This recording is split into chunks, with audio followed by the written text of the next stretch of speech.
Sama-sama bentuknya itu ngasih, tapi motivasinya B. Sing paling sinis terakhir, wong sugih dikai. Wong sugih ya bingung, Mbah Yai kula sugih mbok kei dhuwit. Lah nganti kowe medhit, iku ora saking senenge dhuwit tak tambahi. Akhire isen sugih. Kula bolak-balik matur kitab niki niku namine Zubdatul Iqan. Niku diulangaken Sayyid Alawi teng Sayyid Muhammad. Terus era Sayyid Muhammad dipun wastani napa Al-Qawaid Al-Asasiyah fi Ulumil Quran. Tapi semua kitab niki niku materi dasare kitab niki Iqan sing kula betoni. Napa kitab napa? Iqan karangane Imam Suyuti. Nah, kenapa harus dikenali lebih detail mana yang Makkiyah, Madaniyah? Mun kula matur Makkiyah, Madaniyah gunanya apa? Kalau turun di Mekah itu potensi mansukhah, napa? Potensi mansukhah. Kecuali kalam khobar, ya, kecuali kalam khobar karena yang namanya mansuh itu tidak mungkin terjadi di kalam khobar. Kan nggak mungkin misalnya hari ini saya bilang Zaidun qaimun, Zaid berdiri. Kemudian hari Ahad saya bilang oh tidak berdiri. Karena kalau kalam khobar itu kan kadung terjadi, napa? Kadung terjadi, maka kemungkinannya ya tetap terjadi, wis kadung. Tapi kalau kalam insya atau amar itu bisa direvisi.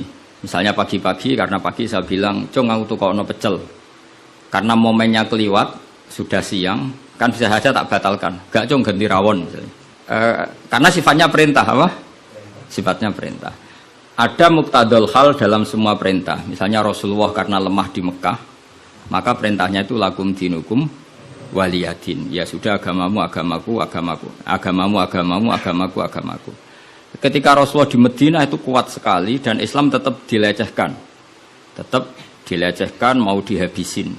Nabi kena khitab disuruh ngelawan, makanya disebut kital itu saling perang, karena kital itu dari masdar musarokah ya, qatala yuqatilu muqatalatan wa qitalan itu. Jadi nah itu kan berarti karena muqtadul hal, karena ayatnya bersifat apa? Perintah. Jadi eleng-eleng ya. Terus yang bisa nasah mansuh itu hanya di surat-surat sing di situ kalamnya insya. Insya itu bisa amar, bisa nopo nahi. Kayak dulu Nabi ketika di Mekah itu malah nggak boleh ngelawan sama orang kafir. Fa'fu anhum wasfah, harus mudah memaafkan. Tapi ketika di Madinah masih dipakai buli-bulian sama orang kafir, mau dijajah, mau dihilangkan eksistensi Islam. Lalu ada ayat turun di surat Haji, udzina lilladzina yuqataluna bi annahum zulimu wa innallaha ala nasrihim laqadir. Mereka yang diperangi. Jadi syaratnya diperangi ya. Mereka yang diperangi, yuqatalun itu diperangi, itu diberi hak melawan. Tapi tentu harus diperangi dulu. Makanya di surat Baqarah istilahnya apa? Qatilul ladzina yuqatilunakum, perangi mereka yang merangi kamu. Ada sebagian ayat redaksinya wa akhrijuhum min haitsu akhrajukum. Boleh kamu mengusir mereka karena mereka mengusir kamu. Jadi ayat-ayat ekstrim tentang perang, tentang kekerasan itu semuanya nunggu kondisi al-mujib lidzalik yang menyebabkan itu.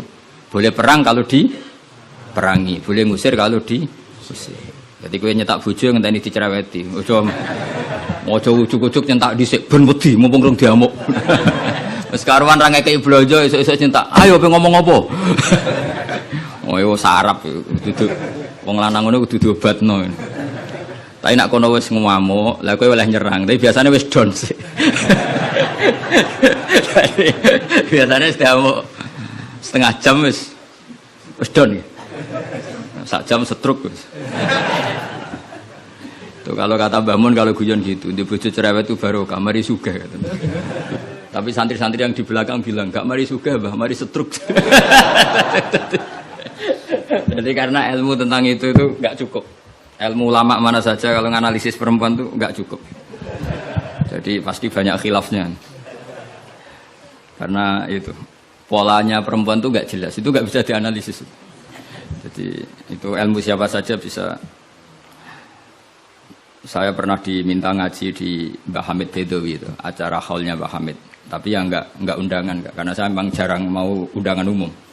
Ini perlu dicatat. Nek sing pengen ngundang istibatalo ya demen kecewa wis. Pokoknya saya itu hanya mau dipernah guru sama pernah sepuh. Itu saja sifatnya ada undangan. Saya datang terus karena saya datang terus ditunjuk disuruh ngaji, bukan undangan terus dibiner itu. Kayak artis. Keribetan itu. Ya kayak seperti ini aja, ngaji sudah ngaji. Perempuan itu satu-satunya makhluk pangeran sing tahu membantah Kanjeng Nabi. Kalau bolak-balik cerita, jadi di Quran ada ayat surat jadi surat Mujadilah. Tapi umumnya orang baca apa? Mujadalah. Sebetulnya itu secara nuzulul ayat lebih pas dia namakan Mujadilatun apa?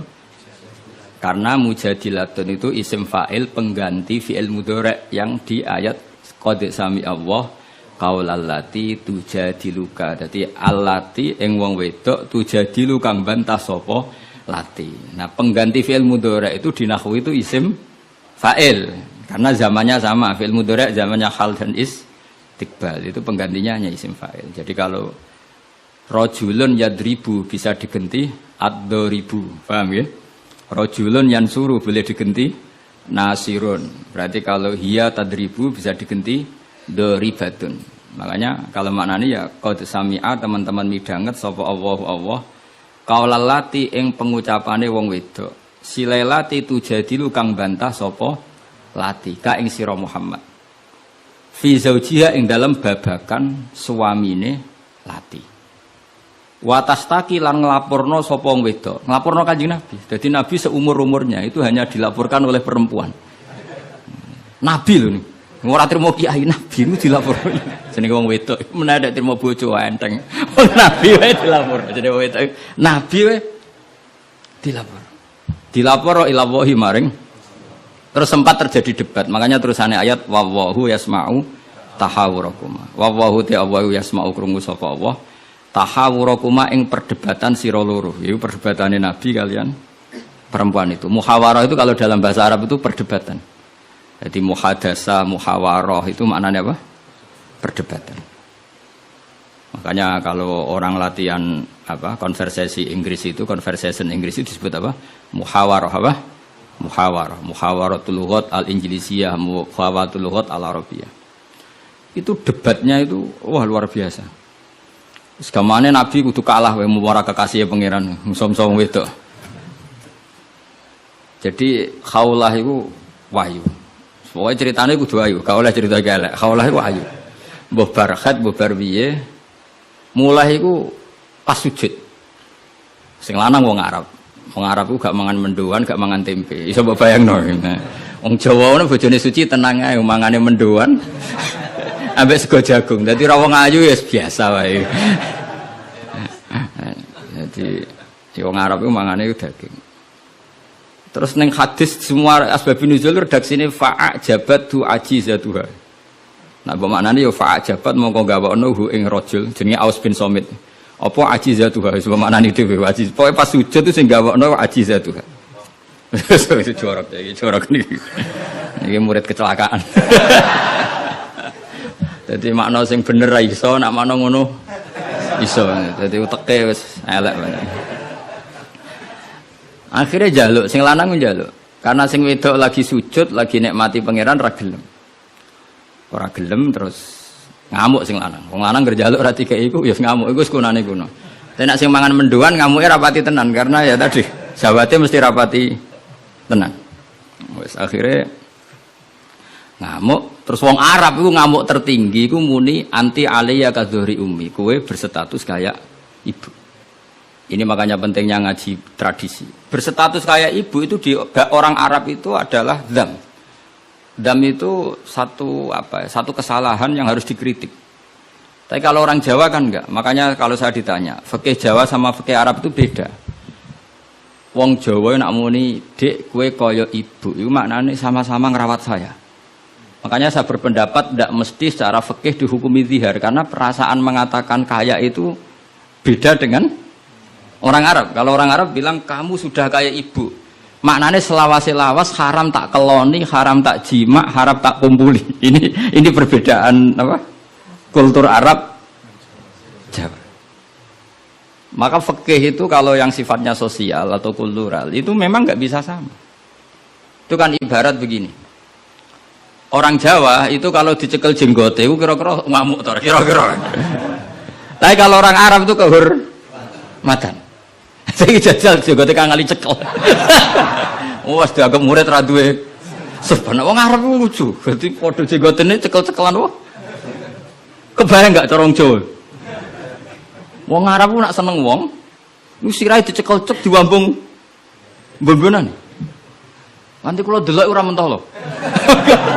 Lha kula nate kalian Mbah Mun teng Medina. Karena Mbah Mun orang alim alama dan beliau muammar sepuh, ada orang Arab seneng kalian ya. Ya dicekel cek terus diwambung iki. Sing wong Jawa gak siap. Enak ya sewate. Sewakel cek terus di. Enggak dicekel. Wis suruwe Pak wong Arab. Sadate ngono. Cara wong Jawa kan repot. Cara wong Arab itu penghur. Sehingga saking mangkelnya si lelaki tadi bilang anti aliyya ka zuhri ummi, kamu sudah berposisi kayak ibu. Fi hurmatil jima wa fi hurmatil mulamasa wa fi hurmati kata wa kata. Sama-sama haram dikumpul. Setelah itu getun deh. Waduh, bojo ayune ngene kok tak zihar. Zihar itu sama dengan tolak bain. Sing wedok ya getun, sing lanang ya getun. Jika cerita lapor ning Kanjeng Nabi. Sing lanang tok sing lapor. Kata Rasulullah, nah ini menunjukkan betapa perhatiannya Allah pada ketentuan hukum. Kata Rasulullah, hingga detik ini belum ada wahyu, maka ketentuan dihar sama dengan ketentuan yang ada di zaman jahiliyah, yaitu biman zilatit tolak, berstatus kayak apa? Tolak. Ya sudah, jenis wong lanang kan nurut. Ngulang, kata Rasulullah, zihar itu kayak tolak. Ya sudah, kita nggak boleh kumpul. Nerima, sing lanang nerima. Sing wedok gak terima, enggak. Aku dhewe sing matur Nabi. Tuarani Kanjeng Nabi. Tuarani. Ya Rasulullah, apa betul engkau menghukumi zihar kayak tolak? Ya, sampai sekarang begitu. Belum ada ketentuan dari Allah. Wah, ini tidak bisa. Tidak bisa, itu hukum yang enggak benar, tidak bisa. Kenapa dari Nabi? Ngomongnya jorok, jadi wong wedok mulai dhisik jorok. Nabi, jenengan roh bojo kula. Ya ngerti dari Nabi, ya ngerti. Akala syababi wa afna umri wa nasartu lahu batni. Terus ayat hatta idza akala syababi terus ngomong terus. Enak wae sakniki dihukumi tolak. Kula riyen wayu kinyis-kinyis, sakniki wis rapati ayu. Mergo wis tuwa. Anak kula kathah. Cara hukum tolak zaman kula ayu ora masalah dipegat. Kula golek bojo jek gampang, tapi aku saiki wis tuwa. Meskipun isih ayu tapi meskipun isih ayu. Jenengan ngertos wong lanang. Anak kula nak dirumat bojo kula mesti terlantar, mesti katut babon. Jenenge wong lanang duda iku mesti katut babon. Nak tak rumat kula anak kula kelaparan, wong kula rondo wong wedok. Jadi enggak bener hukum tolak. Dikaji malih. Nabi lho dikonokno iku Nabi. Nabi ya tapi hukumnya sementara ngono. Aku iku nabi ngenteni wahyu. Wis pokoke ngono. Pokoke ampun putusno tolak riyen. Tak tinggal mulai saat ini, pikir-pikir mulai. Ini wong wedok. Sekondang tenan kowe. Mulane ning sorane ora ana surat rijal, ana surat apa? Jadi juara kowe. Mulai.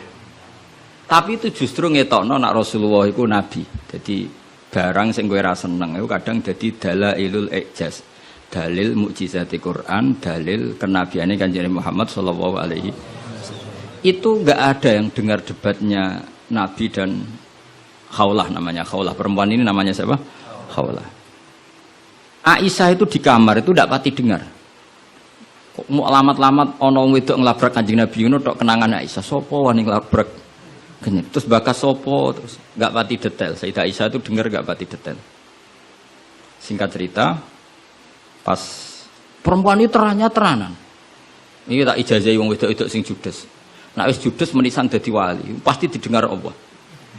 Mulai nang kamar itu terus salat. Kan mau wis suci bakasane. Tapi iki salat tenan, mau nggo salat bar suci iki salat tenan. Salat tenan. Allahu Akbar. Gusti, niki wonten hukum yang sangat merugikan saya. Tolong jenengan sebagai Tuhan, Nabi ini jenengan kandhani hukum niku. Hukum niku kan ngerubah. Piye? Pangeran. Iku apike watas taki ilang. Lah perempuan saiki nak judes mbek sing lanang gak barokah. Mergo kondo mboke kondo dulure. Lah iki sing ra bener. Dhisik ora, tapi watas taki ilang. Jadi gak lapor sapa-sapa, lapor pangeran. Ya Allah, hukum ini ndak fair, itu merugikan saya. Tolong Nabi ini jenengan kandhani, kei wahyu terkini. Nak hukum itu ndak seperti itu. Mohon Gusti, jenengan harus mendengar saya. Lah pangeran itu Terus pangeran nurono ayat tu wallahu yasma'u tahawurakum. Malah dimulai ayat qad sami Allah. Allah bener-bener mendeng. Jadi wong itu nek ngomel. Pangeran wae ngrespon. Pangeran wae ngrespon. Ijek dikai kot tuh banget oleh ngrespon. Jadi ngomel anak kowe bojomu ngamuk iku mbok respon niru pangeran. Nah pangeran betah wong la tadurruhu maksiatun wala tanfa'uhu ta'atun. Pangeran orang ngomel kan tenang wae, ora bakal kena madharate. Tapi nek kowe bertahan, iso kena ompreng. Dadi kira usah niru pangeran karena ya beda kelas no. Akhirnya sujud tenan ning pangeran. Pas dekne sujud, Jibril teko ning Rasulullah. Dia di rumah, Rasulullah di dalam. Perempuan tadi di rumahnya. Qad sami Allah qaulal lati tujadiluka fi zawjiha wa tashtaki ila Allah wa yasma'u tahawurakum innallaha sami'un basir. Sak terus. Nangis sampe wedok mau ditimbali Kanjeng Nabi panggil perempuan itu. Apa yang dia munajatkan sama Allah diterima. Dan Allah meng-ACC keinginan dia bahwa zihar itu tidak seperti tambah nangis sampe itu jenengan lu nabi tenan padahal kula lapure ning kamar jenengan krungu. Mergo akhirnya itu sana ketentuan alladzina yuzahiruna minkum min nisaihim ma hunna ummahati in ummahatuhum illallahi waladina. Jadi akhirnya pangeran nganggo ilmu status.